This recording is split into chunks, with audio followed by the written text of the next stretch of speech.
And we are live. Hello, everyone. It is your favorite urologist, John Lynn, here in Gilbert, Arizona at Sunrise Urology. Today is a very special day. I have a guest in my office, and we are going to talk about something not related to urology. We're actually going to be talking about a disease state that is very, very prevalent and very, very important to us. First of all, let me introduce you to Dr. Bashar Markabawi. We've known each other for many, many years. When I was in Lake Havasu in 2003, I don't know who came first. I went to Havasu first. I was there since the end of 2002. Okay, so he was in Lake Havasu. I went to Lake Havasu City, Arizona and practiced. That's how we met there. And did we come out to Gilbert? Did I come out to Gilbert, Arizona first? Or did You were the leader. Okay, so I came out to Gilbert, Arizona first. Somehow he followed me. No, he wasn't following me, but he came after me. We found Gilbert to be an awesome city to practice, and here we are. So a little bit about you. From what I understand, you were not born in the U.S., right? No, I was born in Syria, and I did my schooling and medical school back in Damascus, Syria. I finished training in internal medicine over there, and I redid training at the Cleveland at the Case Western Reserve for internal medicine. Then I went to Connecticut, UConn, University of Connecticut. Okay. And I finished 3 years of cardiology training, followed by 1 year of interventional cardiology. So not just cardiology, you're also an interventional cardiologist. Yes, which is basically trying to do minor surgeries and open blocked arteries. That's one of the realm of interventional cardiology. So we kind of do the same thing. I work on the urinary tract plumbing. You work on the circulation plumbing. They have two plumbers now for one. There we go. We have two plumbers in the house. In today's topic, we are going to talk about high blood pressure, also known as hypertension, which is a very important and prevalent disease process in the world, actually. And it is also known as the silent killer. Can you tell us a little bit about silent killer? What does that mean? Well, the problem with hypertension or high blood pressure is it's often overlooked. People sometimes deny that they have the problem. Not enough measurements of blood pressure, and even when they see the blood pressure elevated, they come and say, "Oh, only if I'm in your office, my blood pressure is elevated. Usually, it's normal." So it's a little bit of a denial sometimes, and time goes by. Something does not affect the person right away. This actually a cumulative effect over a long period of time, and usually over years and years, you get damage enough in small vessels in different territories, in the brain, in the heart, in the kidneys, and there is an outcome or bad outcome in every territory. To mention one or two is kidney failure or brain stroke. So you're saying that it's a slow problem that comes on and often doesn't have any symptoms until something bad really happens. That's a very good summary. Sometimes minimal symptoms get overlooked as well, such as headache. But headache is so common that people don't pay attention to it. So headache is one of the symptoms that you would think would come with a high blood pressure. Sure, sounds good. And a little bit of information about high blood pressure. Can you explain this picture? I got this picture off the web. What is high blood pressure? Yeah, every time we have liquids in any container, or if you have let's say if you play the game with a friend and you fill those little balloons with water and you want to throw them at each other. Well, obviously the water inside the balloon gonna exert certain pressure on the walls of the balloon. And when we measure that pressure, we have defined when the pressure is acceptably normal to prevent long-term damage, or what we call shear force, on the arteries and create damage on the long term. So the defined blood pressure, which means the top pressure, which we call systolic in our medical jargons, is at 120 or lower. Any pressure above that, we will talk about what we consider it elevated, or in the next stages as hypertension. The diastolic pressure is when the pressure against the walls of the arteries of the heart is in diastole, means the heart is relaxing to receive extra blood coming back from the lungs, oxygenated. In that time, as we call it, the bottom blood pressure or the diastolic, and that have to be below 80 in everybody. Okay, and I understand there's some new definitions of what is high blood pressure. That's true. The old classic definition used to call 140 for the top number and 90 for the bottom number. The new data looking at long-term and basically more of how many people developed coronary heart disease or damage to the heart, people who developed strokes. And by calculating how much damage, they realize that people who stay below a certain level, lower than that, which is 120/80, would be the normal. If you're above 120, between 120 to 129 for the top number, that's considered elevated. In the old term, we used to use something called pre-hypertension or before blood pressure. And in the bottom number should be below 80. Now the new definition is not 140/90. Is 130/80. If you hit 130/80 and above, that's hypertension. Got it. If you exceed 140, the old term, 140/90, now we're talking about what we call stage 2 hypertension. Okay, all right. Which mandate immediate treatment. Got it. And if you guys have any questions, feel free to leave them in the comment section. We will try to answer them as the live stream is occurring. Okay. So we know a little bit about what is high blood pressure. Can you discuss what are some of the causes of high blood pressure? Yeah, multiple causes can lead to high blood pressure. Some of the stuff that unfortunately nobody can choose. You cannot choose your parents, and you cannot go back and choose your parents. So some of it is genetic. If you have multiple family members with elevated blood pressure, they probably have a higher likelihood of have high resistance in the vascular system and over time develop high blood pressure.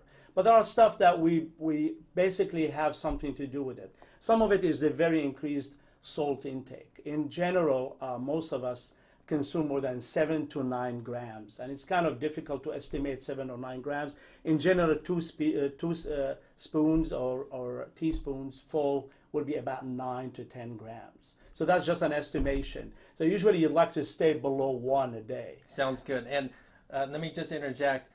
Sodium is actually another culprit, not just in hypertension, but also in the formation of calcium stones. Well, that's a very good connection with your specialty. I would comment in one of the areas actually that falls into your specialty is we see it a lot more in an acute setting in the hospital is when people have a full bladder.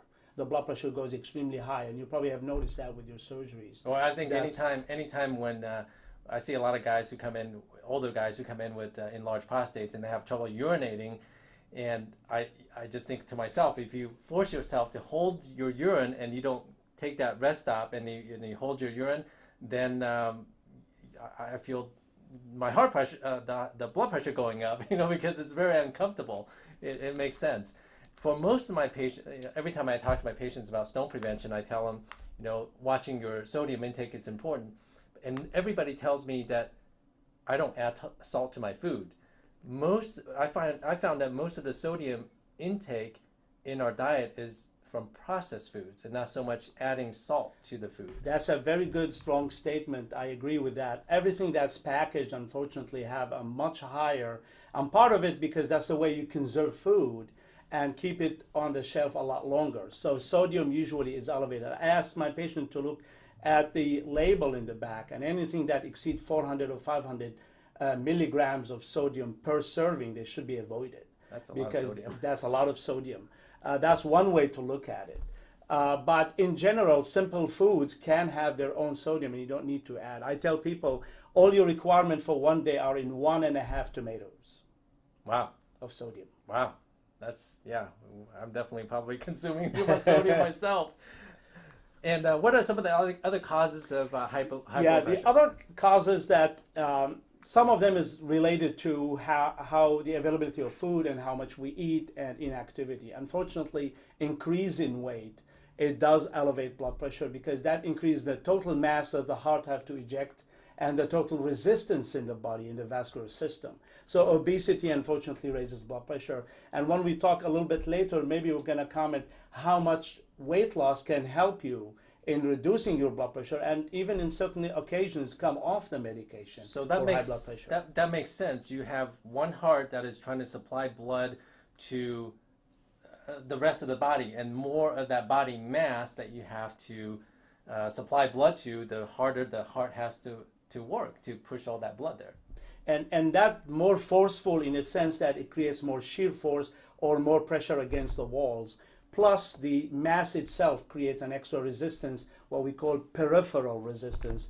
That's a little bit more technical, but in general, that's what raises the blood pressure. Interesting. Other causes may be related to obesity or increased weight. A lot of people get overlooked, and now we're paying attention more. Over the last decade or so, we're paying more attention to something called sleep apnea, where people have periods of stop breathing during night and low oxygen. Over time, that increased the vascular resistance, increased the blood pressure. So that is very interesting. One clue, actually, maybe your spouse or your partner or somebody in the family can tell you that you're snoring loud enough that the person or the spouse have to go sleep in the other room. That may be a clue for sleep apnea.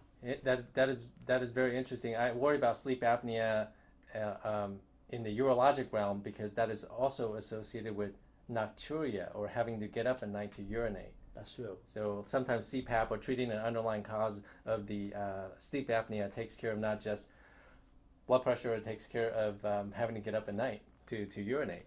So that's very interesting. All right, let's move on here. Great. So how is, so we talked about the blood pressure, the new cutoffs, high blood pressure. How do you measure There we go. Yeah, the video kind of froze here. The audio is still going through. Technical difficulties. Sorry, guys. Well, I like that it's froze with my thumbs up. Very good. So diagnosis of high blood pressure, we kind of touched on that already, and that is just by measuring it. The measuring blood pressure it's very important how you measure blood pressure, and we get a lot of questions about how to do that. It's really now very cheap to get different types of blood pressure machines. Usually they stay in the range of 25 or 30 US dollars. They're really not very expensive. Most people can do, and they're very easy to operate because they're automatic. You get a pressure cuff, and usually I will recommend the one that's in the upper arm and not in the wrist. Because the wrists are somewhat difficult to measure. Sometimes they're accurate. The problem I see with people is often enough they put the cuff on their wrist and the wrist is hanging in the breeze, not supported. That actually raises blood pressure. The other thing is when the wrist is not at the level of the heart, the hydrostatic pressure inside the system, mainly the arm, will raise the blood pressure. You get a false reading. So where you take the blood pressure is important, and also where you position the arm when you take the blood pressure is That's important. very true. That's very important. Usually we ask people to be rested for 5 to 10 minutes before they measure, and they should avoid any food for at least 30 minutes or caffeine for 30 minutes prior to measurement of the blood pressure. So coming into the urology office for your vasectomy appointment is probably not a good.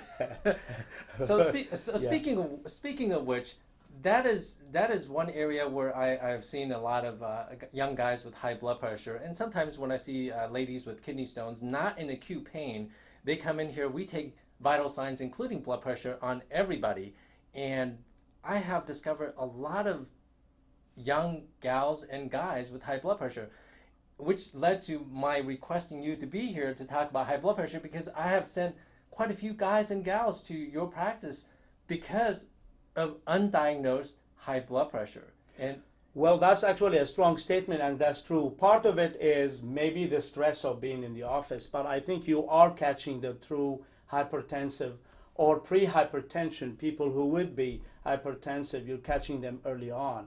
And that's important too. With the new guideline changes, we estimated, I think that we're going to be looking at about 50% of the population with hypertension based on the new guidelines. So you are really seeing the real picture here. Some of it, when the pressure is not extremely elevated, may be related to stress. When it's staying below 160 for the top number, below 95 for the bottom number, that could be stress related and need to be repeated after a rest of 10 minutes. But if it exceeds that number, that most likely a true hypertension or high blood pressure with something superimposed on it, like the stress of being in the office. So that's a true hypertension when you're seeing extreme elevations. so going back to medical school days, from what I understand, the systolic pressure is the top number moves a lot more than the diastolic. That's very true. Okay. The diastolic is usually stable. In certain occasions, when there is the arteries or veins, what we call the small ones called capillaries, are very dilated, you can expect it to be a lot lower than usual. Certain occasions raise it, In older people, the diastolic more likely to be higher because they have stiffer arteries and they have calcium buildup on the walls of the arteries and make the artery less compressible when we measure with the blood pressure cuff. Certainly, certainly. So what has happened is that I see these guys coming in, or gals, with very high blood pressure, not just the top number, which we know that it can be quite variable depending on stress or circumstances, but I catch them with very high bottom numbers, which is the diastolic number. So when I see that and on repeated measures, it is still high, I call you guys. And what I love about your practice is that you can accommodate these patients right away. You guys work with the same philosophy that we do. We are able to accommodate the patients right away, and you work the same way that we do. I really appreciate that. Believe it or not, I've already had at least 2 young guys who came in for vasectomies. They came back and had their procedure after their high blood pressure has been taken care of, and to thank me for saving their lives. Believe it or not, I tell these guys when they come in with high blood pressure if they have life insurance. Because these are the guys coming in, young guys with kids, with family. If they have undiagnosed, untreated high blood pressure, they can have a stroke, they can have a heart attack, and they're going to leave a family completely unsupported. So believe it or not, this is how seriously I think high blood pressure is. And that's why I send it to you guys. Well, we appreciate it, and it is important, that you notice those are the people that usually young and they think they are invisible. They won't have any problems. They have no and symptoms. They're healthy and they have no symptoms, and that may be the only encounter that you see them with, and they may not be followed by any other doctor. So when you catch those people, it's really important to act on and show them how serious it is. So by referring them to a cardiologist immediately, they'll take the message immediately that this is serious and need to be followed on the long term. So very good. So now we know what high blood pressure is. How do we make the diagnosis?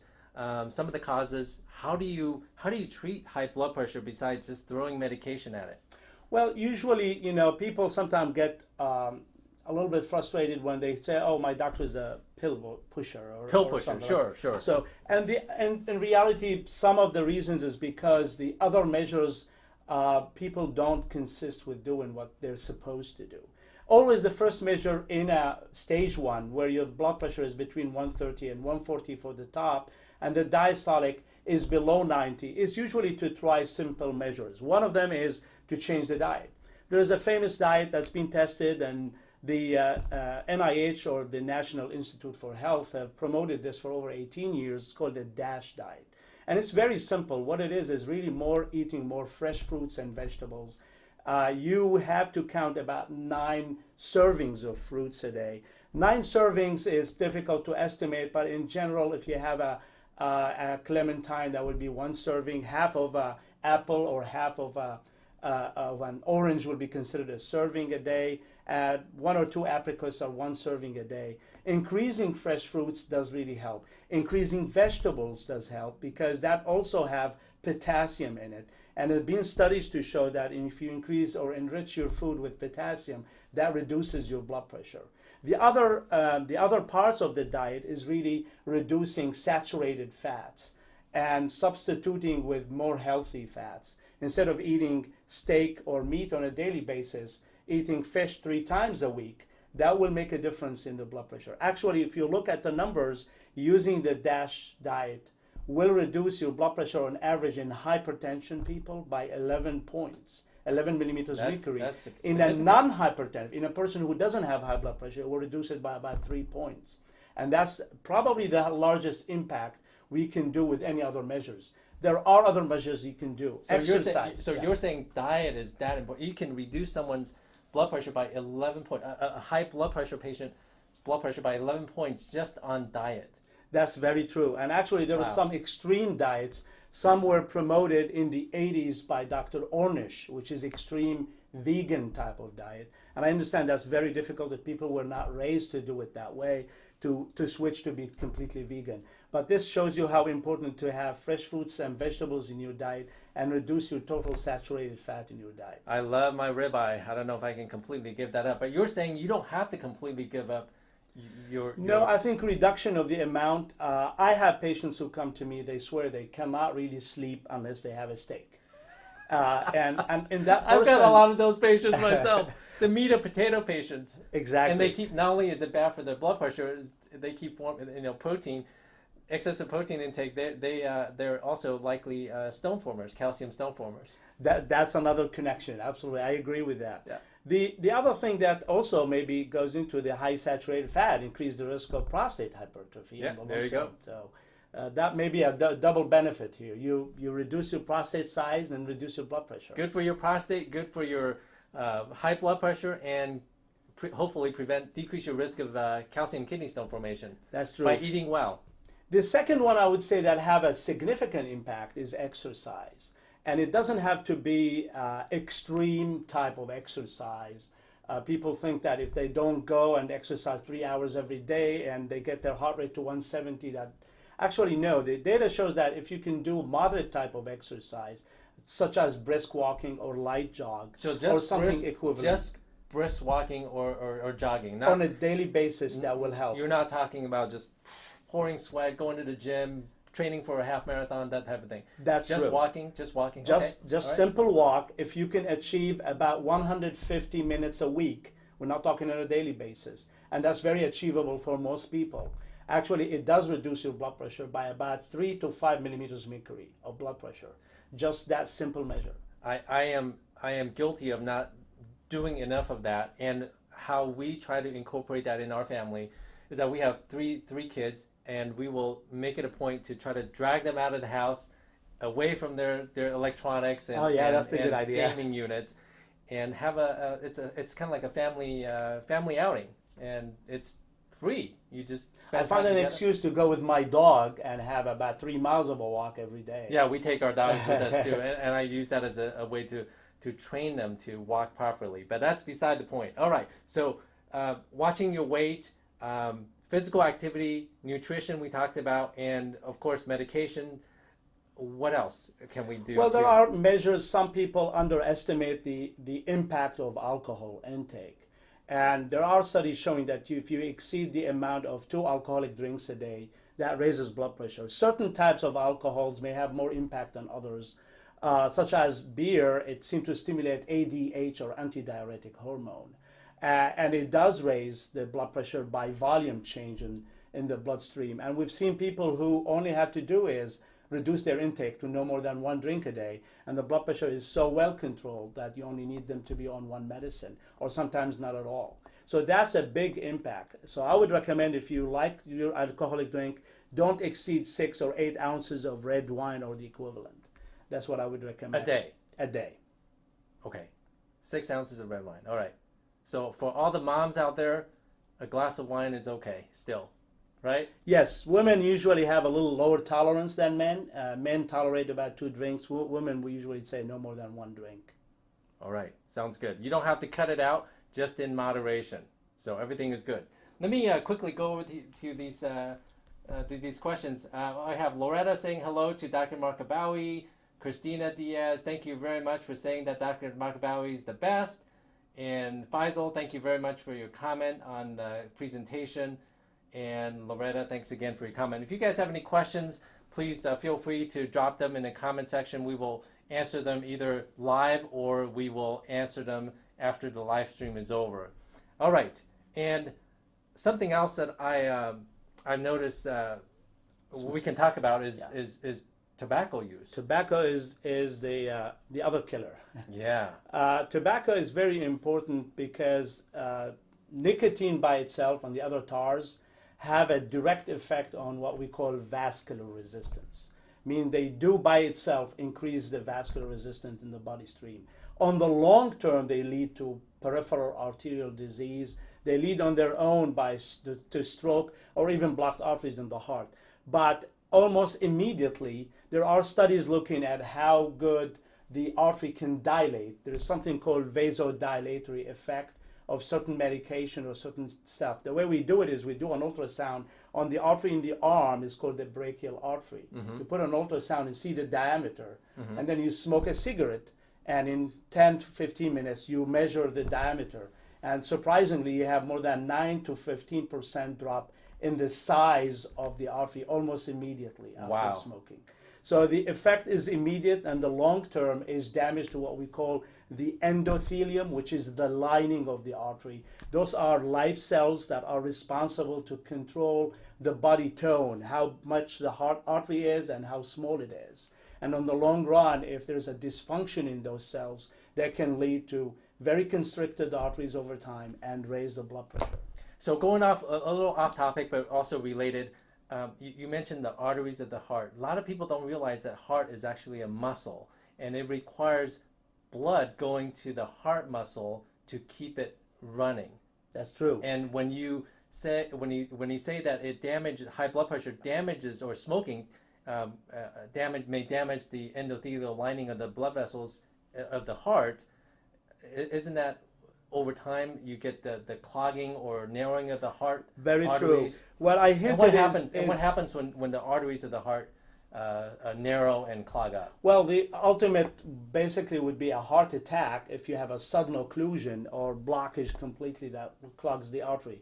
But over time, this damage is usually more to the artery cells that are protecting inside, which are the endothelium. Once you have that damage, that expose that area to allow the cholesterol in the bloodstream to deposit and form a big hill or mountain inside the artery that over time can clog the whole artery.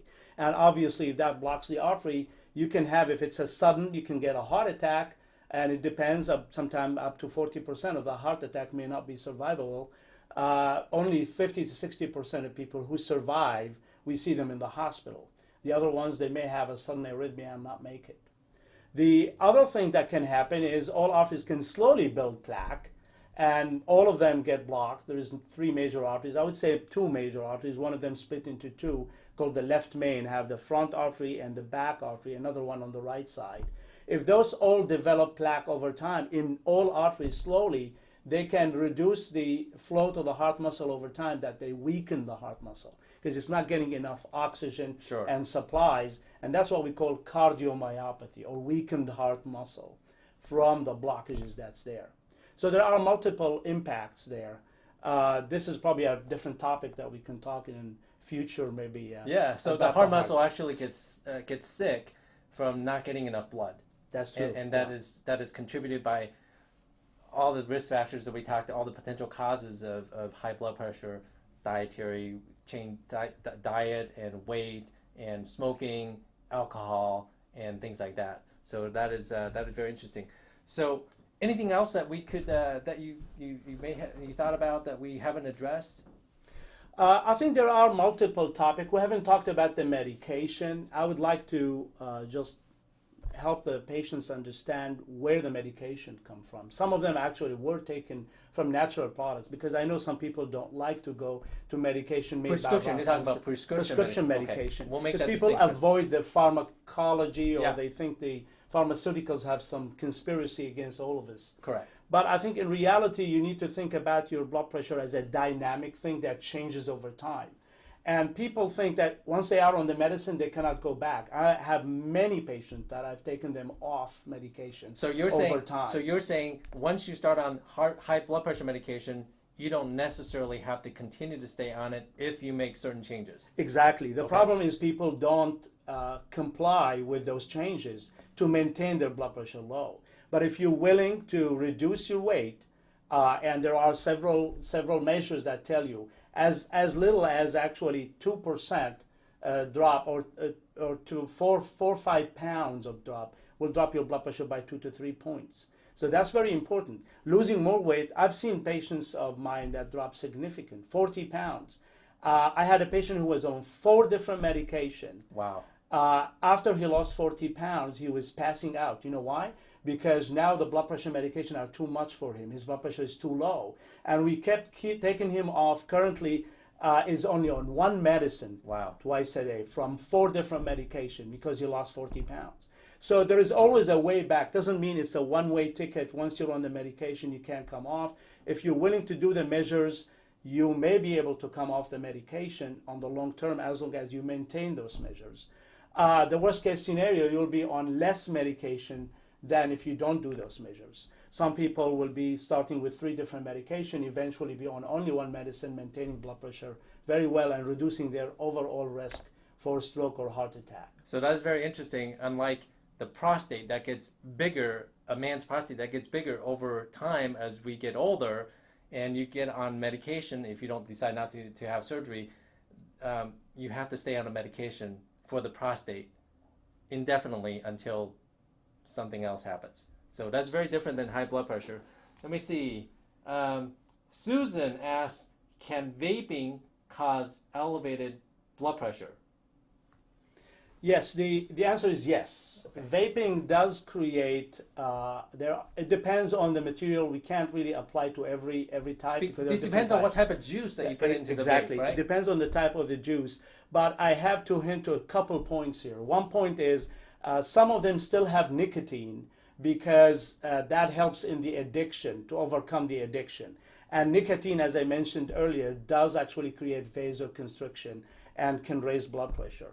More importantly, there was one study in 2016 was in Japan, and they looked at people who were doing the vaping, and they showed that there is an increased risk in cancers for one reason, because the tool they use, it heats to 1500 Kelvin. That's almost 1/3 the surface of the sun. Wow. So that creates a lot of different carcinogens. So no matter what you're using, if you're heating it to that degree, that could be dangerous for another reason. And who knows what over the long term vaping has, what kind of effect it has on other types, other body systems. Well, it's a new thing that we haven't studied long term, and I would caution people. But if I say if Susan is interested to quit smoking and she wants to do that temporarily for 3 or 6 months, that's actually a great idea, because in the short term, it will help her to come off the cigarettes and maybe phase out and completely not use anything at all. It's interesting that you bring up cancer and vaping and nicotine. In my world, folks who smoke, or for guys who come in who smoke, and what I commonly see is sometimes bladder cancer. It can occur among men and women. So for guys who come in, I tell you, it can increase your risk of bladder cancer as you get older, and it may affect your erections. So once I start talking about erections, guys' antennas shoot up. So if nothing else, if for the guys who are watching this, or if you know men who are watching, or a spouse who's watching this, if your man has trouble with erections, one of the easiest things that you can do is to decrease or cut down on tobacco use. It's good for the heart, high blood pressure, and also good for erections. All right, let's see who else has any questions. Susan says she doesn't smoke. It's someone else, actually her son. All right.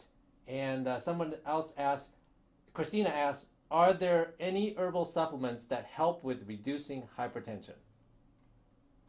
Well, there are some herbal, different ones that they claim. None of them have been long-term studied to really help in reducing blood pressure. Are there any randomized control trials on Very herbal? limited. The problem with those is there is nobody that would be willing to support the studies and pay for those. So usually when you have pharmaceuticals, you can. One thing I can hint to, there are studies that show that taking aspirin at night reduces blood pressure versus daytime. How much aspirin? How much aspirin? And usually 325 milligrams. So not the baby aspirin. Not the baby aspirin, but it's not known why. So you know where aspirin comes from, the willow tree. So I would argue if you want to boil the willow leaves, you may get a little bit of blood pressure drop if you have it as a green tea or herbal tea kind of drink at night. So grow a willow tree at home and take the extracts or boil the leaves and drink them. There you go. There's your answer. There's your answer, Christina. Herbal. So the bottom lines with the herbal stuff is that there are no randomized control trials, which are the most powerful and the best experiments that you can conduct. Yeah, there are some claims about things that are helpful for muscle in general, relaxing muscle, CQ10 or coenzyme Q10. but there's no studies to confirm that this may help. Now, certain products that are found in specifically red wine or other similar, which are called flavanols, and those have shown to reduce blood pressure, actually reduce risk of different cancers. The problem is to get that extract, you have to have barrels of red wine to remove them out. So it's probably so you're not saying good to do that. drink barrels of red wine to get enough flavonoids to help with the blood pressure. No, I'm just kidding. All right, let's see if there's anything else. Jasmine, thank you very much for saying that Dr. Markabawi is one of the best cardiologists in the East Valley. And all right, very good. So for those of you who are watching on the replay, if you're interested, feel free to leave any questions in the comments. If you need to get a hold of Dr. Markabawi, he's at Lifetime Heart and Vascular. They are on the web. They have a Facebook page, and I'm sure you can find the phone number on there. I'm John Lin from Sunrise Urology. Thank you very much for watching. Hope you have found this to be helpful, and have a good night. Thank you. Have a good night.